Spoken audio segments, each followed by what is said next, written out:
Nissan Magnite starting price at 5.62 lakh only. For offers and test drive, visit the Orange Nissan Visakhapatnam.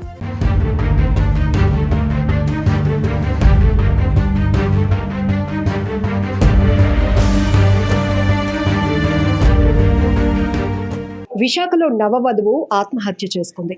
Srikakulam జిల్లాకు చెందిన తేజశ్రీ 22 ఏళ్ల అమ్మాయి నవవధువు. పెళ్ళై 2 నెలలే కావస్తోంది.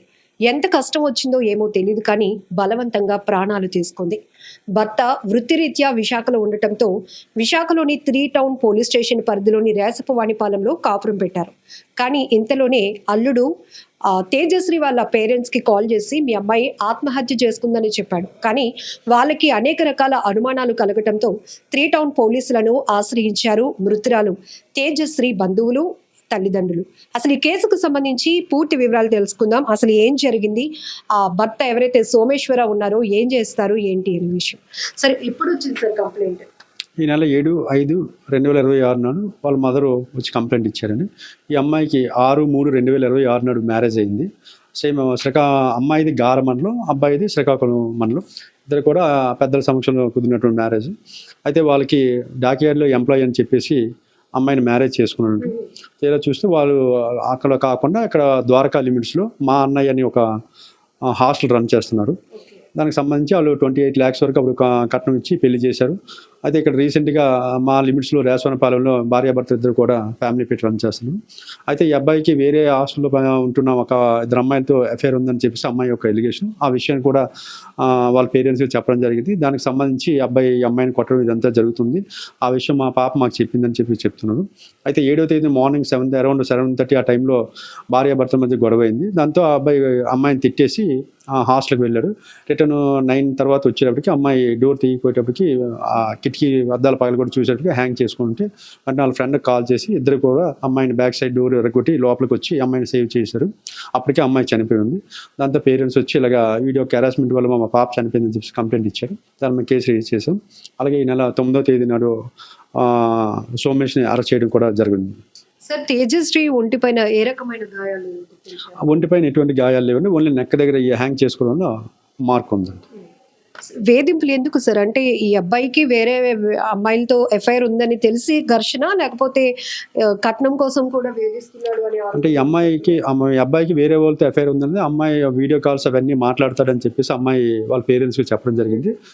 ఆ విషయంలో భార్యాభర్త ఇద్దరి మధ్య గొడవ అవుతుంది. దాని మీద ఇంకా మేము అనాలిసిస్ చేయవలసి ఉందండి. అది చూసి చేస్తాం. సార్, ఇప్పుడు ఆ అబ్బాయిని మీరు అదుపులోకి తీసుకున్నారా? అరెస్ట్ చేసి రిమాండ్ కూడా జ్యుడిషియల్ రిమాండ్ పంపించింది.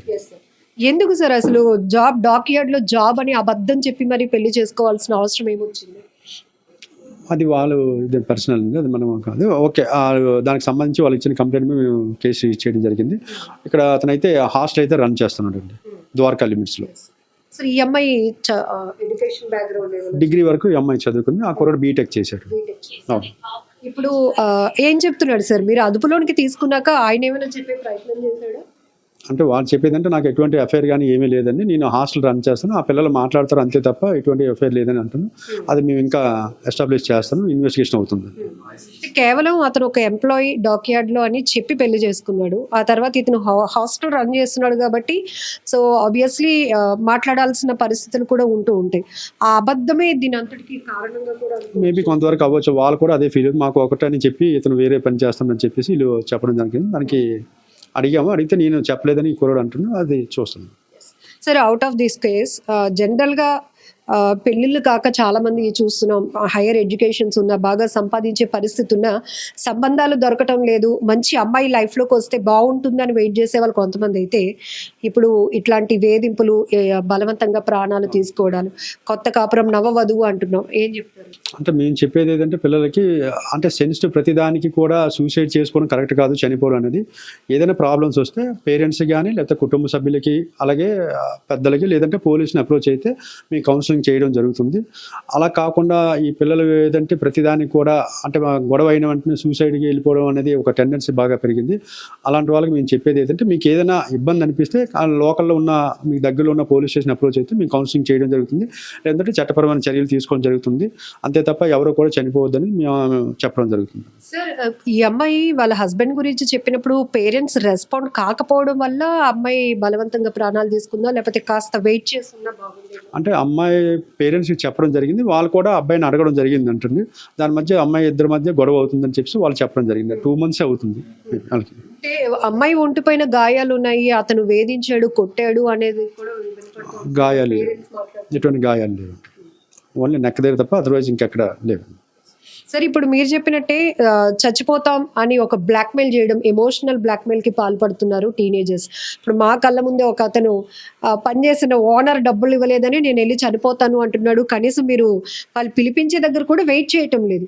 ఎందుకు ఈ రకమైన సూసైడ్ టెండెన్సీ ఎందుకు పెరుగుతుంది సార్ యువతలో? అంటే ఓపిక అనేది చాలా మందికి లేదండి. ఇప్పుడు ఏదైనా ఇన్సిడెంట్ జరిగితే ఒకవేళ పోలీస్ స్టేషన్కి రావడానికి భయం అనుకోండి, కనీసం పేరెంట్స్ కానీ లేదంటే పెద్ద మనుషులు కానీ ఎవరి ద్వారా వచ్చి అప్రోచ్ అయితే మేము కౌన్సిలింగ్ చేస్తాం.